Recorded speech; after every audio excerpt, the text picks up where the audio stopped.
নমস্কাৰ মৰমৰ ছাত্ৰ ছাত্ৰীসকল, আজি আমি এইটো ভিডিঅ'ত আলোচনা কৰিম ক্লাছ 7ৰ ছ'চিয়েল সায়েন্স বা সমাজ বিজ্ঞানত থকা 14 নম্বৰ পাঠ মধ্যযুগৰ ভাৰতবৰ্ষৰ ইতিহাস অধ্যয়নৰ সমলসমূহ। এইটো পাঠ আজি আমি এইটো ভিডিঅ'ত আলোচনা কৰিম। সো ষ্টুডেন্টস, আজি আমি এইটো ভিডিঅ'ত এই পাঠৰ অন্তৰ্গত অনুশীলনীত থকা যিমানখিনি প্ৰশ্ন আছে গোটেইখিনি প্ৰশ্নৰ উত্তৰ তোমালোকক সুন্দৰকৈ লিখি দিয়া হৈছে। চাব পাৰিছা তোমালোকে উত্তৰবোৰ অতি চুটি আৰু একদম সহজ সৰল ভাষাত লিখা হৈছে আৰু এনেকৈ লিখিলে তোমালোকে যিকোনো পৰীক্ষাত ফুল মাৰ্কস আৰামছে পাই যাবা। সো এতিয়া আমি ভিডিঅ'টি তোমালোকৰ আৰম্ভ কৰিম। মেইন বস্তুখিনি অনুশীলনীৰ 1 নম্বৰ প্ৰশ্নত কি দিয়া আছে উত্তৰ দিয়া। ক নম্বৰ প্ৰশ্ন, সমল বুলিলে কি বুজা? উত্তৰ হ'ব ইতিহাস অধ্যয়ন কৰিবৰ বাবে প্ৰয়োজন হোৱা সঠিক শুদ্ধ আৰু বিশ্বাসযোগ্য তথ্য যৰ পৰা আহৰণ কৰা হয় তাকেই কি বলে সমল বলে। মানে আজি যে আমি কিছুমান বস্তু পঢ়ি আছো যে তাজমহল অমুক ৰজাই বনাইছে, ব্ৰিটিছ ইমান চনত আহিছে, এনেকুৱা ঘটনা কৰিছে, এই ঘটনাবোৰ আমি কৰ পৰা পাইছো? নিশ্চয় কিবা এটা আমি সোৰ্সৰ পৰা পাইছো। এই আমি যিখিনি বস্তু পঢ়ি ষ্টাডি কৰি এই তথ্য আমি গম পাওঁ সেইবোৰকে কি বলে সমল বুলি কোৱা হয়। ঠিক আছে, এইখিনি বুজিলা তোমালোকে। আৰু খ নম্বৰত আছে লিখিত সমল মানে কি? এতিয়া সমল আগৌ বেলেগ হৈ গ'ল, লিখিত সমল আছে আৰু এনে সমল আছে। লিখিত সমলটো কি? উত্তৰ হ'ব ইতিহাস অধ্যয়ন কৰিব লগা সময়খিনিত ৰচিত গ্ৰন্থ, লিপিবদ্ধ ৰাজকীয় তথ্য, আন নথিভুক্ত তথ্য আদিক লিখিত সমল বোলে। মানে যিকোনো কাগজ, মানে মই ডাইৰেক্ট তোমালোকক কাগজ বুলি কৈছোঁ। সাপোজ আমি ব্ৰিটিছৰ কথা পঢ়ি আছোঁ, সেইখিনি সময়ত কোনোবা এটা মানুহ এখন কিতাপ লিখিছিলে, সেই সময়ত কিছুমান ঘটনা কিতাপখনত উল্লেখ কৰি থৈ গৈছে, নাইবা নিউজ পেপাৰ, নাইবা চিঠি মানে লেটাৰ, এনেকুৱা যিমান ধৰণৰ আমি মানে নথিপত্ৰ মানে কাগজ পাতিত লিখা বস্তু পাম সেইখিনিক কি বলে মানে লিখিত আকাৰত থাকিব লাগিব। এখন কিতাপে হওক, এখন সৰু কাগজৰ টুকুৰাই হওক, এখন নিউজ পেপাৰে হওক, যিকোনো বস্তুত, নাইবা যদি কোনো শিলতে হওক, কোনো এটা ঘৰত থকা দেৱালতে হওক, এটা খুঁটাতে হওক, যদি যিকোনো বস্তু লেখা থাকে এই লিখা বস্তুখিনিক লিখিত সমল বুলি কোৱা হয়। যদি তোমালোকে বস্তুখিনি ভালকে বুজি আছা তোমালোকে কমেন্টত ইয়েস বুলি লিখিবা আৰু তোমালোকৰ নিজৰ ডিস্ট্ৰিক্ট লিখিবা। তেনেহলে মই গম পাম তোমালোকে কৰ পৰা চাই আছা। সেই হিচাপত আমি ক্লাছখিনি লাহে আগুৱাই লৈ যাম। 9 নম্বৰত আছে তুৰ্কী আফগানসকল কৰ পৰা ভাৰতলৈ আহিছিল? উত্তৰ হ'ব তুৰ্কী আফগানসকল মধ্য এছিয়াৰ পৰা ভাৰতলৈ আহিছিল। ইম্পৰ্টেন্ট প্ৰশ্ন। আৰু ষ্টুডেন্টস, তোমালোকে যদি এতিয়াও চেনেলটো সাবস্ক্ৰাইব কৰা নাই সাবস্ক্ৰাইব কৰি দিবা। মই ক্লাছ 6ৰ পৰা 12 লৈকে সদায় ক্লাছ লৈ আহি থাকো। 9 নম্বৰ প্ৰশ্ন, ইউনেস্কোৰ সম্পূৰ্ণ অসমীয়া পৰিভাষা কি? ইউনেস্কোৰ অসমীয়াত সুধিছে ৰাষ্ট্ৰসংঘৰ শৈক্ষিক, বৈজ্ঞানিক আৰু সাংস্কৃতিক সংস্থা। ভেৰি ইম্পৰ্টেন্ট, এইটো তোমালোকে মনত ৰাখিবা। ঠিক আছে, তাৰপিছত তোমালোকৰ নেক্সট প্ৰশ্ন আছে ঐতিহাসিক সমলসমূহৰ ৰক্ষণাবেক্ষণৰ ক্ষেত্ৰত কোনে বিশেষ ভূমিকা পালন কৰি আহিছে? ইয়াৰ উত্তৰ হ'ব ভাৰত চৰকাৰৰ অধীনত থকা ভাৰতীয় পুৰাতত্ত্ব জৰীপ বিভাগ তথা চৰকাৰী যাদুঘৰসমূহে এনে সমলসমূহৰ ৰক্ষণাবেক্ষণত বিশেষ ভূমিকা পালন কৰি আহিছে।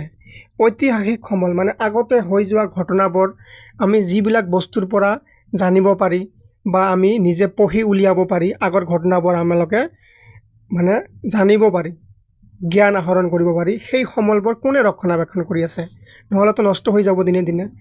যেনেকুৱা লালকিল্লা আছে, তাজমহল আছে, সেম সেনেকুৱা কিছুমান কিতাপ আছে, আগৰ পুৰণা কাপোৰ কানি, তাৰপিছত তোমালোকৰ নানান ধৰণৰ বস্তু আছে। সেইবোৰ বস্তুৰ পৰা আমি মানে আগৰ সময়খিনিত কেনেকুৱা ধৰণৰ বস্তু আছিল আমি গম পাওঁ। সেই বস্তুখিনি কোনে ৰক্ষা কৰি আছে? ভাৰত চৰকাৰ। ভাৰত চৰকাৰৰ অধীনত আছে কি ভাৰতীয় পুৰাতত্ত্ব জৰীপ বিভাগ।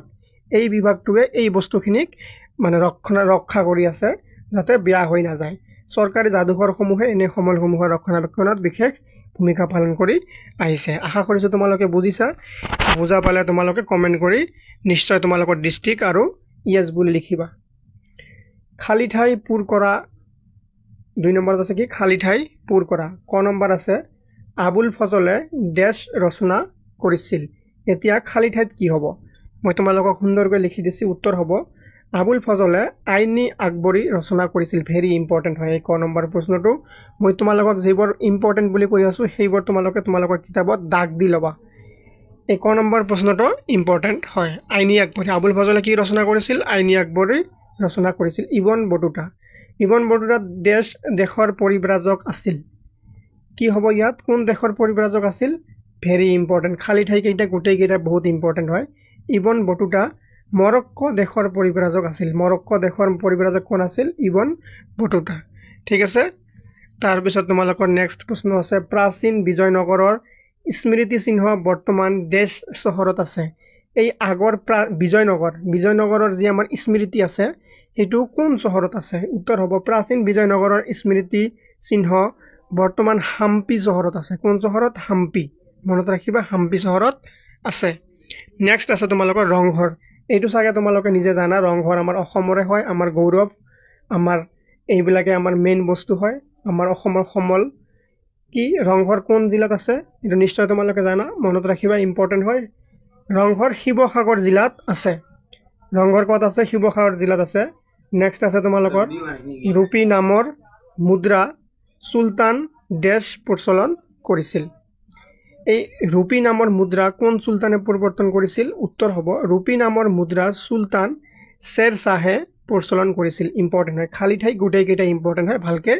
লিখি লবা এই বস্তুটো ক্লাছৰ লগে লগে তোমালোকে নিজৰ কিতাপত হক বহিত হক লিখি লবা ঠিক আছে নেক্সট আছে তোমালোকৰ 3 নম্বৰ প্ৰশ্ন শুদ্ধ নে অশুদ্ধ বিচাৰ কৰা মানে তলত কিছুমান মানে বাক্য দিয়া আছে এই বাক্য বা ঘটনাবোৰ বা কথাবোৰ শুদ্ধ নে ভুল বা অশুদ্ধ হয় তোমালোকে ক'ব লাগিব ক নম্বৰত দিছে জয়পুৰৰ দুৰ্গসমূহে ৰাজপুত ৰজাসকলৰ শৌৰ্য প্ৰকাশ নকৰে এটো কি হ'ব অশুদ্ধ হ'ব এইটো তোমালোকে লগে লগে লিখি লবা এইবোৰ বস্তু তেতিয়া তোমালোকে এক্সামৰ আগত ভালকে ৰিভিজন কৰি যাব পাৰিবা আকৌ গোটেই ভিডিওটো চাব নালাগিব তোমালোকৰ সময় বাচিব গুলবদন বেগমে হুমায়ুন নামা গ্ৰন্থ ৰচনা কৰিছিল এইটো শুদ্ধ হয় মনত ৰাখিবা শুদ্ধ হয় এইটো গ নম্বৰ কনাই বৰশী শিলালিপি মিজোৰামত আছে এইটো অশুদ্ধ হয় ঠিক আছে নেক্সট প্ৰশ্ন আছে তোমালোকৰ মুদ্ৰা হল এক প্ৰত্নতাত্ত্বিক সমল এইটো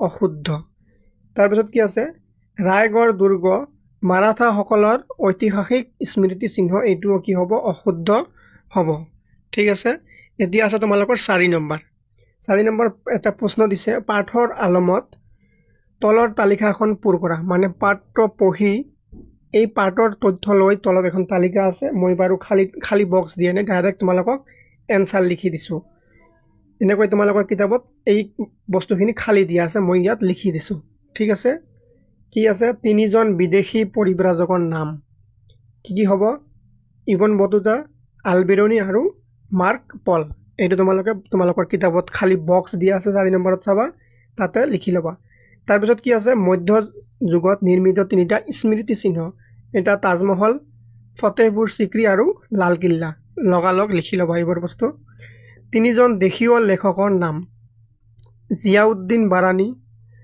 আবুল ফজল আৰু গুলবদন বেগম এই বক্সটো তোমালোকে লিখি লবা ইয়াৰ পৰা তোমালোকৰ এক্সামত প্ৰশ্ন সুধিব পাৰে ঠিক আছে 5 নম্বৰ প্ৰশ্ন ভাৰতৰ এখন মানচিত্ৰ অংকন কৰি বিজয়নগৰ কোচ ৰাজ্য আহোম ৰাজ্য আৰু মাৰাঠা সকলৰ অৱস্থিতি নিৰ্ণয় কৰা এইখিনি তোমালোকৰ শিক্ষকৰ সহায় লৈ তোমালোকে কামখিনি কৰিবা এটা মানচিত্ৰ আঁকিব লাগিব তাৰ পিছত বিজয়নগৰ কোচ ৰাজ্য এইবোৰ তোমালোকৰ মানচিত্ৰত দেখুৱাই দিব লাগিব কোনটো ক'ত আছে এইখিনি তোমালোকৰ শিক্ষকৰ সহায় লৈ নিজে কৰিবা ঠিক আছে এতিয়া আছে তোমালোকৰ 6 নম্বৰ আৰু তোমালোকৰ এই পাঠৰ শেষৰটো প্ৰশ্ন 6 নম্বৰত আছে মধ্যযুগত নিৰ্মিত 5টা বিশ্ব ঐতিহ্য ক্ষেত্ৰৰ নাম লিখা মানে এই মধ্যযুগত 5টা এনেকুৱা বস্তুৰ নাম যোনটো আমাৰ গোটেই পৃথিৱীত মানে কি নাম কৰা আৰু বস্তুটো মধ্যযুগৰ হ'ব লাগে, মানে মধ্যযুগৰ ঐতিহ্য মানে ঐতিহাসিক বস্তু কিন্তু আমাৰ গোটেই বিশ্বত চিনি পোৱা। ঠিক আছে, কি হ'ব? এটা তাজমহল গোটেই পৃথিৱীৰ মানুহে গম পায়। তাজমহল, ফতেহপুৰ চিক্ৰী, লালকিল্লা, যন্তৰ মন্তৰ আৰু শেষৰটো কি হ'ব? কুতুব ক্ষেত্ৰ। এই 5টা তোমালোকে ভালকৈ মনত ৰাখিবা। এইবোৰ মধ্যযুগত নিৰ্মিত 5টা বিশ্ব ঐতিহ্য ক্ষেত্ৰৰ নাম। ঠিক আছে ষ্টুডেণ্টছ, এইখিনিতে তোমালোকৰ পাঠ্য গোটেইখিনি আলোচনা কৰা হৈ গ'ল। আশা কৰিছোঁ তোমালোকে বুজি পাইছা। ভালকৈ পঢ়িবা, লিখি ল'বা, আৰু যদি বুজি পাইছা ইয়েছ লিখি কমেণ্টত নিজৰ ডিষ্ট্ৰিক্টৰ নাম মেনশ্যন কৰিবা। ধন্যবাদ।